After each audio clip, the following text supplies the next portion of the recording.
Introduction of coordination compound. फिर introduction of coordination compound के बाद फिर हम बात किए थे सिंपल साल्ट क्या होता है, फिर मिक्स साल्ट क्या होता है, फिर हम बात किए थे एडिशन कंपाउंड। तो एडिशन कंपाउंड के बारे में बात किए थे। एडिशन कंपाउंड आपके टू टाइप्स होते हैं, एक आपका डबल साल्ट होता है, दूसरा आपका कॉम्प्लेक्स आयन। तो डबल साल्ट में मैंने बात किया था कि those addition compound which are stable in crystalline form but dissociate aqueous medium that is 100% ionise. Means aqueous solution में क्या होते हैं 100% क्या हो जाते हैं, आयनाइज हो जाते हैं। मीन्स आयंस में टूट जाते हैं। अगर आयंस में टूट जा रहे हैं तो हमारा पॉजिटिव टेस्ट देगा। तो पिछले लेक्चर इसके एग्जांपल हम बात किए थे, जैसे कार्नेलाइट की बात किए थे। कार्नेलाइट का फार्मूला क्या होता है KCl.MgCl2.6H2। लेकिन ये हमारा सॉलिड स्टेट में होता है। यदि हम इसको एक्वस मीडियम में ले जाते हैं तो हमारा आयंस में टूट जाएगा। अगर आयंस में टूट जा रहा है तो हमारा पॉजिटिव टेस्ट देता है। तो इसके बाद सेकंड एग्जांपल हम बात किए थे पोटास एलम की बात किए थे, इसको फिटकरी बोलते हैं। और एक एग्जांपल लिए थे फेरस अमोनियम सल्फेट। फिर इसमें टाइप्स ऑफ आयन या नंबर ऑफ आयंस के बारे में बात किए थे। तो पिछले लेक्चर में आपका एडिशन कंपाउंड पूरी तरह से कंप्लीट हो चुका था। आज हम बात करने जा रहे हैं कोऑर्डिनेशन कंपाउंड या कॉम्प्लेक्स साल्ट के बारे में। हम बात करने जा रहे हैं कोऑर्डिनेशन कंपाउंड या आप क्या बोल सकते हैं कॉम्प्लेक्स साल्ट के बारे में। तो हेडिंग डालिए कॉम्प्लेक्स साल्ट।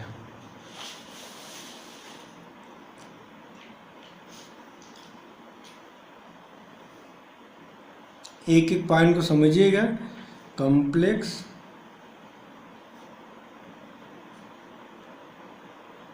साल्ट के बारे में बात करने जा रहे हैं, अच्छे से समझिएगा। तो कॉम्प्लेक्स साल्ट क्या है अच्छे से समझिएगा। और हमें पूरे कोऑर्डिनेशन कंपाउंड में सिर्फ कॉम्प्लेक्स साल्ट या कॉम्प्लेक्स आयंस के बारे में हम बात करेंगे। तो पहले डेफिनेशन नोट करिए, फिर एक एक करके हम बात करते हैं। तो नोट करिए,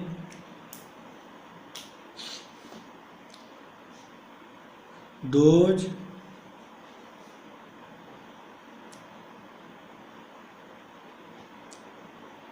addition compound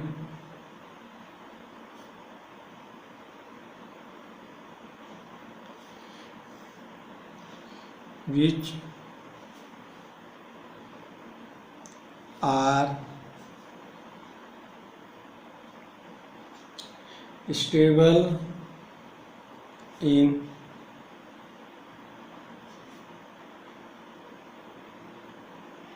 crystalline form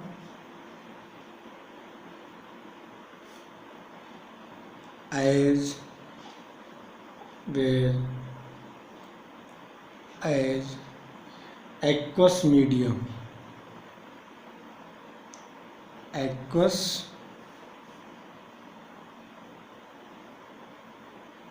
means ऐसा एडिशन कंपाउंड जो हमारा क्रिस्टलाइन फॉर्म या सॉलिड फॉर्म में भी स्टेबल हो और एक्वस मीडियम में। डबल साल्ट में क्या था कि हमारा क्रिस्टलाइन फॉर्म में तो स्टेबल होता है, लेकिन एक्वस मीडियम में क्या हो जाता था 100% आयनाइज हो जाता है। लेकिन कॉम्प्लेक्स साल्ट में ऐसा कंपाउंड होता है जो हमारा एक्वस मीडियम और क्रिस्टलाइन फॉर्म दोनों में क्या होते हैं स्टेबल होते हैं। अगला पॉइंट नोट करिए,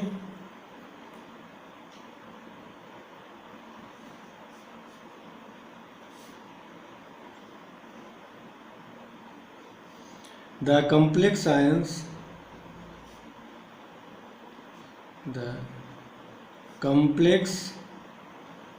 ions does not dissociate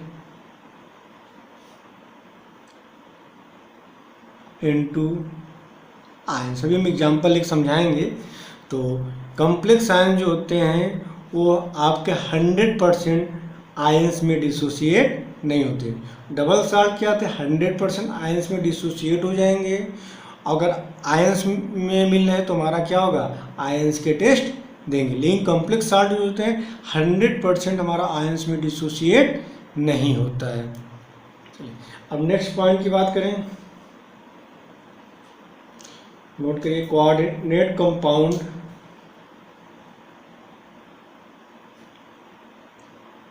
coordinate compound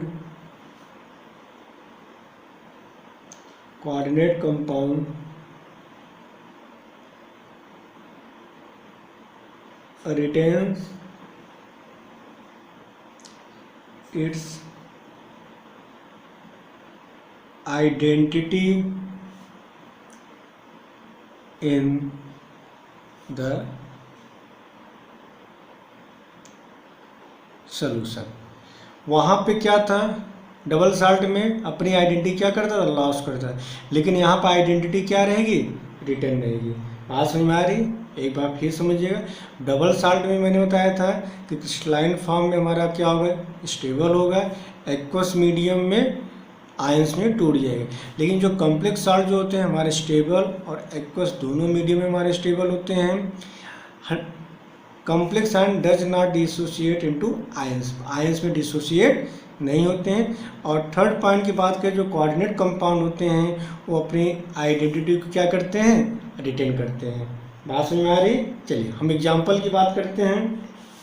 simple example लेते हैं और जहाँ पे भी डाउट हो आप बेटा हमसे पूछिए। चलिए जैसे एक सिंपल सा एग्जाम्पल लेते हैं, यहाँ पे K4FeCN6, ध्यान सुनिएगा, ये है K4FeCN6 यहाँ पे दिया गया है। तो अभी हम आगे बात करेंगे जो ये स्क्वायर ब्रैकेट है, यहाँ पे देख रहे स्क्वायर ब्रैकेट लिखा गया है। स्क्वायर ब्रैकेट को आप बोलते हैं कोऑर्डिनेशन स्फीयर, जो इसके बारे में भी बाद में बात करेंगे। यहाँ पे K4FeCN6 है। अगर हम इसको एक्वस मीडियम में ले जाएंगे, किस मीडियम में, एक्वस मीडियम, तो हमारा क्या बनेगा, K प्लस और कितने के हैं 4, तो यहाँ क्या लिखेंगे 4K प्लस ब्रैकेट लगाएंगे, क्या बनेगा FeCN6। अब एक चीज़ समझो, यहाँ पे K प्लस है और यहाँ पे 4 है, K4 लिखा है तो मैंने 4K प्लस, और 4 में प्लस 1 का मल्टीप्लाई करें कितना आएगा, +4 आएगा। तो +4 का मतलब यहाँ पे कितने नेगेटिव चार्ज होंगे इसको बैलेंस करने के लिए, 4। बात समझ में आ रही, बैलेंस ही थोड़ा समझने की कोशिश करना। K4FeCN6 है, ये हमारा ब्रेक होगा तो क्या बनेगा 4K प्लस यहाँ प्लस FeCN6। तो 4, अब चार्ज 1 है तो 4 में +1 मल्टीप्लाई करेंगे +4 आएगा। तो जस्ट इसका अपोजिट यहाँ पे क्या होगा, -4। अब यहाँ पे देख रहे हैं, जैसे इसके पहले एग्जांपल हम लिए थे KCl.MgCl2.6H2O, तो वहाँ पे आपने देखा होगा ये आपका एक्वस मीडियम है। एक्वस मीडियम में आपने चेक किया वहाँ पे क्या बना होगा, K plus Cl minus Mg plus 2Cl minus. तो हमारा जो एडिशन कंपाउंड था कंप्लीटली आयंस में टूट जा रहा था, मतलब K plus Cl minus Mg 2 plus and 2Cl minus. तो ऐसे कंपाउंड क्या बोलते हैं, डबल साल्ट, जो कि पिछले लेक्चर में बात किए थे। लेकिन इस वाले कंपाउंड की अगर हम बात करें तो क्या बना, 4K प्लस FeCN, मीन्स यहाँ पे आयरन और Cl, मतलब आयरन प्लस और Cl माइनस में ब्रेक नहीं हुआ। तो मीन्स अगर हम कोऑर्डिनेशन कंपाउंड की बात करें तो ये हमारा पॉजिटिव टेस्ट देगा, लेकिन यहाँ पे आयरन भी है और Cn है, मीन्स आयरन और Cn हमारा पॉजिटिव टेस्ट नहीं देगा। मीन्स आयरन और Cn क्या होंगे, एक बांड के थ्रू अटैच होंगे, उस बांड को क्या बोलेंगे, कोऑर्डिनेट बांड। बात समझ में आ रही है। सेकंड एग्जांपल फिर समझिएगा। सेकंड एग्जांपल हम लेते हैं, जैसे यहाँ पे लिया गया AgNH3 का होल ट्वाइस Cl।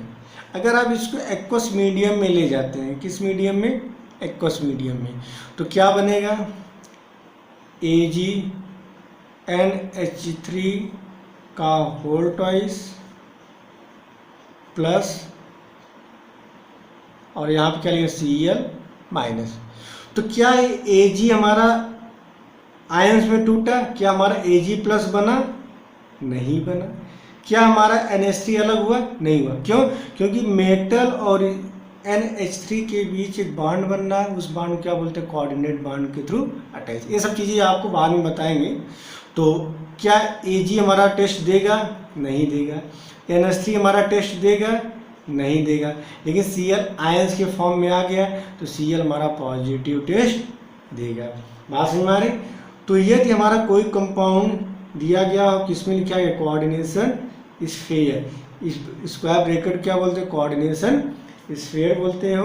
तो ऐसे कंपाउंड क्या बोलते हैं? कॉम्प्लेक्स साल्ट बोलते हैं। जैसे एक अगला एग्जांपल लेते हैं, क्रोमियम H2O6 ब्रैकेट Cl3। अब देखिए ये है कोऑर्डिनेशन स्फीयर। क्या है? Coordination sphere. कोऑर्डिनेशन स्फीयर में आपका मेटल होगा। चलिए अगले उस पर समझाते हैं पेज पे। थोड़ा यहाँ पे समझिएगा। यहाँ पे एग्जाम्पल दिया गया है, समझिएगा। क्रोमियम H2O6, थोड़ा सा ओपन करके समझाने की कोशिश कर रहे हैं। और यहाँ पे है Cl3। देखिए जब ब्रैकेट में कोई चीज़ लिखा गया है तो इस ब्रैकेट को क्या बोलते हैं? Coordination sphere. कोऑर्डिनेशन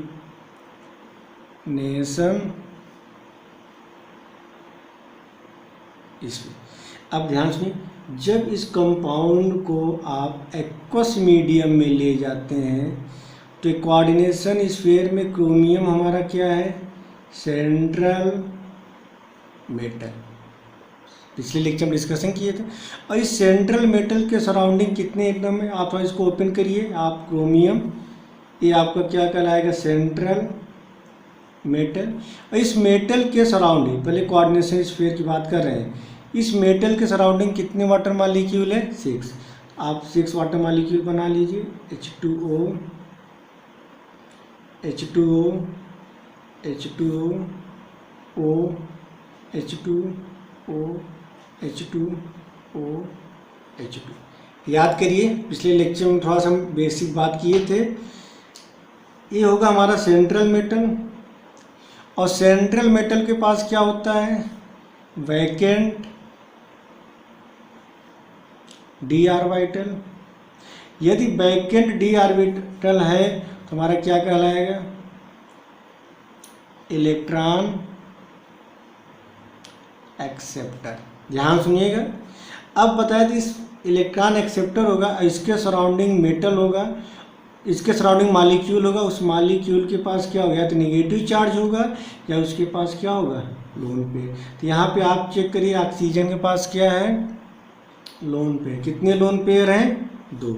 अब क्या करेगा ये मॉलिक्यूल? क्रोमियम के वैकेंट ऑर्बिटल को क्या करेगा? लोन पेयर डोनेट करेगा। तो वाटर क्या कहलाएगा? Electron donor. तो फिर समझिएगा, इसके पास वैकेंट d ऑर्बिटल है, इसके सराउंडिंग कितने मॉलिक्यूल वाटर के दिए गए? 6 मॉलिक्यूल है। तो हर ऑक्सीजन के पास क्या है? 2 लोन पेयर। तो ये लोन पेयर क्या करेगा? मेटल को क्या करेगा? डोनेट करेगा। किसके थ्रू? Coordinate bond. तो यहाँ पे कोऑर्डिनेट बॉन्ड के थ्रू वाटर मॉलिक्यूल क्या हो गया? अटैच हो गया। बात को समझो बच्चों, वाटर मॉलिक्यूल क्या हो गया? अटैच हो गया। कौन सा बॉन्ड कहलाएगा? Coordinate bond. अब बनाइए कोऑर्डिनेशन स्फीयर। देखिए वही चीज़ बना बच्चों, क्रोमियम, आपने क्रोमियम लिखा है, इसके सराउंडिंग कितने मॉलिक्यूल है? 6। 1 2 3 4 5 6। और किस बॉन्ड के थ्रू अटैच है? Coordinate bond. अब इस कोऑर्डिनेशन स्फीयर के बाहर क्या है? Cl3। अब सुनना, इनके बीच जो बॉन्ड है वीक बॉन्ड हो। अब जैसे आप इसको एक्वस मीडियम वाटर में ले जाते हैं तो ये बॉन्ड ब्रेक नहीं होता है। क्यों? क्योंकि इनके बीच कौन सा बॉन्ड है? कोऑर्डिनेट बॉन्ड है। तो ये बॉन्ड इतना स्ट्रांग होता है क्रोमियम वाटर एक दूसरे से अलग नहीं होंगे। तो क्या होगा, Cl3 हमारा आयंस में टूट जाएगा लेकिन हमारा बॉन्ड ब्रेक नहीं होगा। तो क्या बनेगा, चेक करिए। क्रोमियम, आपने क्रोमियम लिखा, H2O6, समझना, कितने क्लोरीन है, 3, प्लस आपने क्या लिखा, 3 क्लोरीन। क्लोरीन चार्ज कितना होता है, -1। फिर समझिएगा, तो क्या बनेगा, क्रोमियम H2O6, आप पहले प्लस लगाइए, 3Cl-।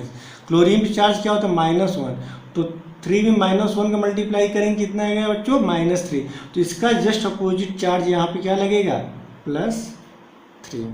पास में, तो क्या क्रोमियम आयंस में टूटा, नहीं। क्या वाटर इससे अलग हुआ, नहीं। तो क्या ये हमारा पॉजिटिव टेस्ट देगा, नहीं दे, लेकिन क्लोरीन हमारा क्या होगा, पॉजिटिव टेस्ट देगा। क्या 100% आयंस में डिसोसिएट हो रहा है, नहीं। क्या क्रोमियम प्लस बन रहा है, नहीं। क्या वाटर अलग हो रहा है, नहीं। तो ऐसे कंपाउंड को क्या बोलते हैं, कॉम्प्लेक्स साल्ट या कॉम्प्लेक्स आयंस, या क्या बोलेंगे, कोऑर्डिनेशन कंपाउंड बोलेंगे। पास में, तो आप क्या लिख सकते हैं कि complex ions does not dissociate in aqueous solution two gives ions. तो एक दो एग्जांपल और लिख देते हैं, जैसे यहाँ पे दिया गया है Na3 bracket cobalt H2O6 coordination sphere बना है, बच्चों तुरंत समझ जाएंगे, कॉम्प्लेक्स साल्ट है। अब क्या होगा, ये कोऑर्डिनेशन स्फीयर है, सोडियम, सोडियम आयंस में टूटेगा, सोडियम में चार्ज कितना होता है, +1, सोडियम पे चार्ज होता है +1, कितने सोडियम है, 3, यहाँ क्या लिखेंगे, 3Na+, तो ब्रैकेट बनाएंगे, फिर आप लिखें COH2O6। पास में आ रहे हो, चलिए। अब सोडियम पे चार्ज क्या है, +1, तो +1 में 3 के मल्टीप्लाई करेंगे तो +3, और जस्ट इसका अपोजिट क्या बनेगा यहाँ पे, चार्ज -3। पास में आ रही है, यहाँ तक बच्चों समझ में आ रहा है। अब हम बात करते हैं, जो कॉम्प्लेक्स साल्ट जो होते हैं वो आपके 3 टाइप्स के होते हैं। कॉम्प्लेक्स साल्ट कितने टाइप के होंगे बच्चों, 3 टाइप्स। अब आगे हम बात करते हैं कॉम्प्लेक्स आयन है, कॉम्प्लेक्स साल्ट। तो कॉम्प्लेक्स आयंस और कॉम्प्लेक्स साल्ट कितने टाइप के होते हैं, 3 टाइप्स। पहला लिखा गया पॉजिटिव कॉम्प्लेक्स आयंस, तो यहाँ लिखा the complex ions having positive charge on the coordination sphere. तो समझना, यदि आपका कोऑर्डिनेशन स्फीयर है और इस कोऑर्डिनेशन स्फीयर पे यदि पॉजिटिव चार्ज प्रेजेंट है, तो ऐसे कंपाउंड को बोलेंगे पॉजिटिव कॉम्प्लेक्स आयन। अब इसको समझिएगा, जैसे अगर यहाँ पे लिखा गया क्रोमियम H2O6 और यहाँ पे लिखा गया +2, ऐसे कॉम्प्लेक्स क्या बोलेंगे, पॉजिटिव कॉम्प्लेक्स आयंस। जैसे यहाँ पे सेकंड एग्जांपल की बात करें, कोबाल्ट H2O6 और 2+, ये है आपका स्क्वायर ब्रैकेट क्या बोलते हैं, कोऑर्डिनेशन स्फीयर। इस पर क्या है, पॉजिटिव चार्ज है, इसे क्या बोलेंगे, पॉजिटिव कॉम्प्लेक्स आयंस बोलेंगे। मीन्स ऐसा complex ions having positive charge on the coordination sphere. यदि कोऑर्डिनेशन स्फीयर पे पॉजिटिव चार्ज है क्या बोलेंगे, पॉजिटिव कॉम्प्लेक्स आयंस। चलिए, जैसे यहाँ पे दिया गया है, कभी कभार आपके पेपर में दिया है क्रोमियम H2O6, समझना बच्चों, और ये है Cl3, क्या है, Cl3। देखिए इसे बोलते हैं कोऑर्डिनेशन स्फीयर। ध्यान सुनिएगा, अगर आप इसको एक्वस मीडियम में ले जाते हैं तो यहाँ पे क्या बनेगा, क्रोमियम H2O6 प्लस क्लोरीन के कोऑर्डिनेशन स्फीयर के बाहर है, आयंस में टूट जाएगा, क्या बनेगा, 3Cl- और इस पर क्या आएगा, पॉजिटिव चार्ज। समझ में आ रहा बच्चों? अगर आपसे पूछा है क्रोमियम H2O6 कोऑर्डिनेशन स्फीयर और Cl3, ये हमारा पॉजिटिव कॉम्प्लेक्स है कि नेगेटिव कॉम्प्लेक्स है कि हमारा न्यूट्रल कॉम्प्लेक्स है, तो आप क्या बताएंगे? Positive complex. कैसे आपने पता किया, समझिएगा। अब जब आपका कोई भी कोऑर्डिनेशन कंपाउंड दिया गया है, इसे क्या बोलते हैं? Coordination sphere. इसके बाहर जो भी मॉलिक्यूल होता है या जो भी आयंस होते हैं उसे क्या बोलते हैं? Counter ion. क्या बोलेंगे? Counter ion. तो यहाँ पे काउंटर आयन क्या दिया गया है? क्लोरीन। अब जब आपने इसको एक्वस मीडियम में ले गए तो इस पे क्या आया? पॉजिटिव चार्ज आया। तो ऐसे कॉम्प्लेक्स को क्या बोलते हैं? Positive complex. बात समझ में? या आप ऐसे समझिए, यदि कोऑर्डिनेशन स्फीयर के राइट हैंड साइड, यहाँ पे क्या? राइट हैंड साइड, दो कंडीशन हो सकते हैं। यदि पहला क्या आपको कोऑर्डिनेशन स्फीयर दिया होगा और उस पर क्या होगा? या तो पॉजिटिव चार्ज होगा या तो नेगेटिव। यदि पॉजिटिव हो तो पॉजिटिव कॉम्प्लेक्स बोलेंगे, यदि नेगेटिव हो तो क्या बोलेंगे? Negative complex. या कभी आपके साथ न्यूट्रल मॉलिक्यूल दिया रहेगा, तो न्यूट्रल में आपके साथ क्या दिया रहेगा? Counter ion. यहाँ पे काउंटर आयन क्या दिया गया? क्लोरीन। यदि counter ion right hand side दिया गया है तो ऐसे कॉम्प्लेक्स को बोलेंगे पॉजिटिव कॉम्प्लेक्स। फिर समझिएगा, यदि counter ion right hand side दिया गया तो ऐसे कॉम्प्लेक्स को बोलते हैं पॉजिटिव कॉम्प्लेक्स। यदि counter ion left hand side दिया गया तो क्या बोलेंगे? Negative complex. आगे हम बात करेंगे इसके बारे में। चलिए एक सेकंड एग्जांपल लेते हैं। जैसे यहाँ पे दिया गया COH2O6 और यहाँ पे लिखा गया है सल्फेट। क्या ये हमारा पॉजिटिव कॉम्प्लेक्स होगा? एस होगा। कैसे पता चला? ये आपका कोऑर्डिनेशन स्फीयर है और कोऑर्डिनेशन स्फीयर के बाहर जो होता है उसे क्या बोलते हैं? Counter ion. और काउंटर आयन किधर दिया गया? Right hand side. तो ऐसे कॉम्प्लेक्स को क्या बोलते हैं? Positive complex. अगर हम बात करेंगे, आप इसको डिसोसिएट करिए। जब आप इसको डिसोसिएट करेंगे तो क्या बनेगा? COH2O6 ब्रैकेट बनाइए। चलिए अभी आप चार्ज मत लगाए। सल्फेट पे चार्ज क्या होता है? 2-। बच्चों आपको चार्ज याद करना पड़ेगा क्योंकि बिना चार्ज के आप कोऑर्डिनेशन के एक भी प्रॉब्लम नहीं कर पाएंगे।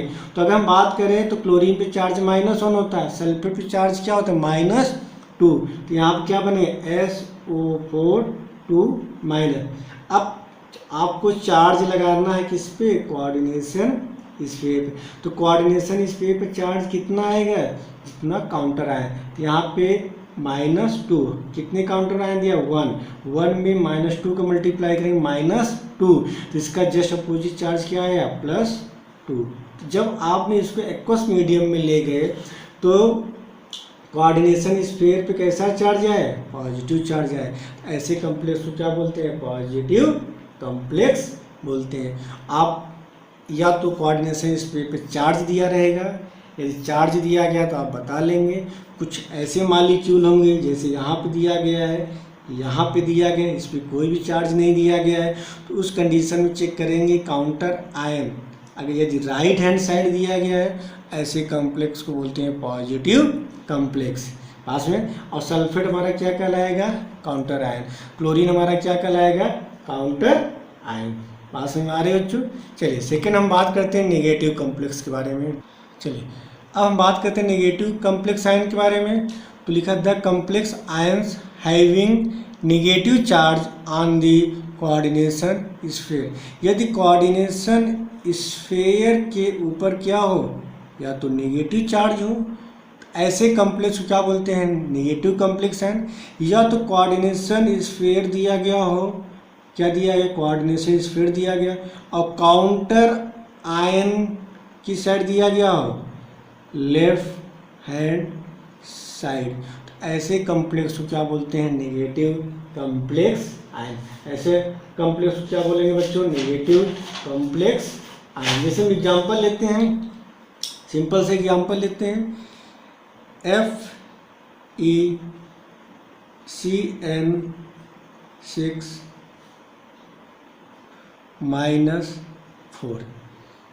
पॉजिटिव होगा नेगेटिव होगा तो क्या बताएंगे, नेगेटिव का चार्ज क्या है, नेगेटिव।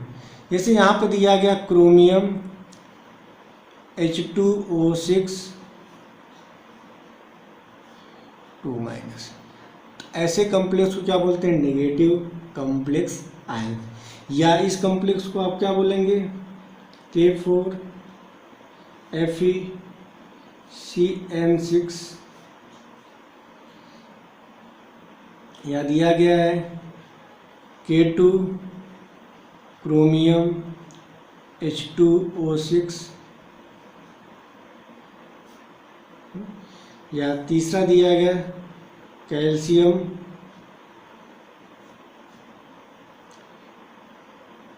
निकेल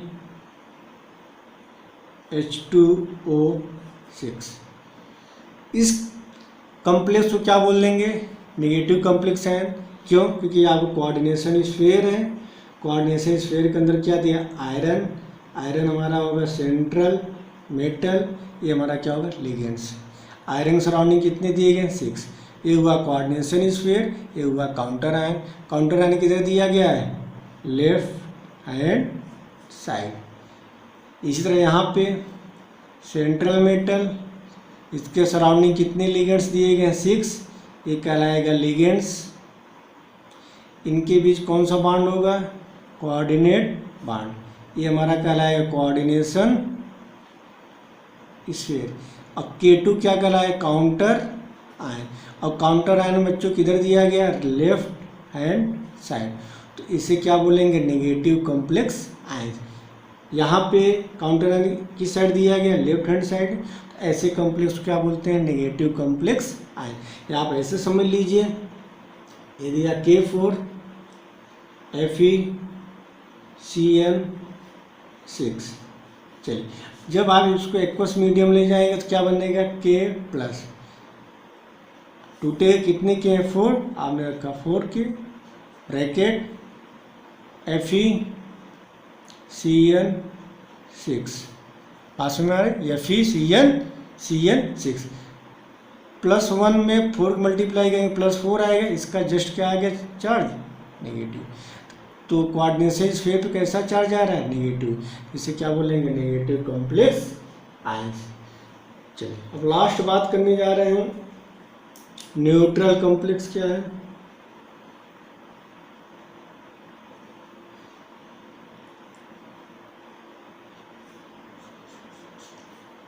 देखिए, the complex ions having no net charge is known as neutral complex। बच्चों पूरा लिखिए। अब समझिएगा, ऐसा कॉम्प्लेक्स आयंस जिसमें कोऑर्डिनेशन स्फीयर पे कोई भी चार्ज ना हो। जैसे अगर हम बात करें, और कोऑर्डिनेशन स्फीयर, जैसे यहाँ पे कोऑर्डिनेशन स्फीयर होगा, पहले समझिएगा, कोऑर्डिनेशन स्फीयर पे कोई भी चार्ज नहीं होगा, चार्ज 0 होगा। और काउंटर आयन न तो आपके लेफ्ट हैंड साइड होगा, न तो राइट हैंड साइड। न तो राइट हैंड साइड कोई काउंटर आयन होगा, न तो लेफ्ट हैंड साइड। ऐसे कॉम्प्लेक्स को क्या बोलते हैं, न्यूट्रल कॉम्प्लेक्स। जैसे यहाँ पे समझिए NiCO4 कोऑर्डिनेशन स्फीयर आपने लगा दिया। क्या कोई काउंटर आयन इधर दिया गया है लेफ्ट हैंड साइड, नहीं। क्या राइट हैंड साइड दिया गया, नहीं। क्या इस पर कोई चार्ज है, नहीं। ऐसे कॉम्प्लेक्स को क्या बोलेंगे, न्यूट्रल कॉम्प्लेक्स। ये सेकेंड एग्जांपल ले लें, FeCO5, तो क्या कोई चार्ज है, नहीं। पॉजिटिव चार्ज है, नहीं। नेगेटिव चार्ज है, नहीं। क्या कोई काउंटर आयन दिया गया, नहीं। ऐसे कॉम्प्लेक्स को क्या बोलते हैं, न्यूट्रल कॉम्प्लेक्स बोलेंगे। क्या बोलेंगे बच्चे, न्यूट्रल कॉम्प्लेक्स बोलेंगे। तो कॉम्प्लेक्स आयन में मैंने 3 बात किया, पॉजिटिव कॉम्प्लेक्स, नेगेटिव कॉम्प्लेक्स और न्यूट्रल कॉम्प्लेक्स। तो अभी 2-3 प्रॉब्लम कराते हैं, इसके बाद चैप्टर को इस टॉपिक को हम कंप्लीट करते हैं। चलिए अब हम बात करते हैं कुछ एग्जाम्पल के बारे में, और इसके बारे में अच्छे से हम बात कर लेते हैं। आपको बताना है कि हमारा जो कॉम्प्लेक्स है पॉजिटिव कॉम्प्लेक्स है कि नेगेटिव कॉम्प्लेक्स है कि काउंटर आयन। तो पहला एग्जांपल यहाँ पे लिखा है K2ZnOH का होल 4। ये है आपका कोऑर्डिनेशन स्फीयर। काउंटर आयन किधर दिया गया है? Left hand side. जब counter ion left hand side दिया गया है तो ऐसे कॉम्प्लेक्स को क्या बोलते हैं? पॉजिटिव की नेगेटिव? क्या बोलेंगे? Negative complex. यहाँ पे काउंटर आयन किधर दिया गया है? लेफ्ट हैंड साइड, क्या बोलेंगे? Negative complex. NiCO4, क्या इस पर कोई चार्ज है? नहीं। ऐसे कॉम्प्लेक्स को क्या बोलेंगे? न्यूट्रल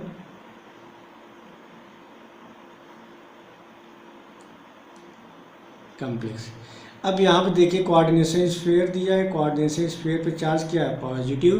तो ऐसे कॉम्प्लेक्स को क्या बोलेंगे? Positive complex. अब यहाँ पे चेक करिए, कोऑर्डिनेशन स्फीयर दिया गया है और कोऑर्डिनेशन स्फीयर के बाहर काउंटर आयन दिया गया है, राइट हैंड साइड दिया गया है, तो ऐसे कॉम्प्लेक्स को क्या बोलेंगे? Positive complex. यहाँ पे चार्ज क्या दिया गया है? नेगेटिव चार्ज दिया गया है, तो ऐसे कॉम्प्लेक्स को क्या बोलेंगे? नेगेटिव। यहाँ पे देखिए काउंटर आयन किधर की साइड दिया गया? Right hand side. यदि राइट हैंड साइड दिया गया तो क्या बोलेंगे? Positive complex. यहाँ पे काउंटर आयन की साइड दिया गया राइट हैंड साइड, तो क्या बोलेंगे? Positive complex. तो आज आपका कॉम्प्लेक्स आयन कंप्लीट होता है। कल हम बात करेंगे लिगेंड्स के बारे में।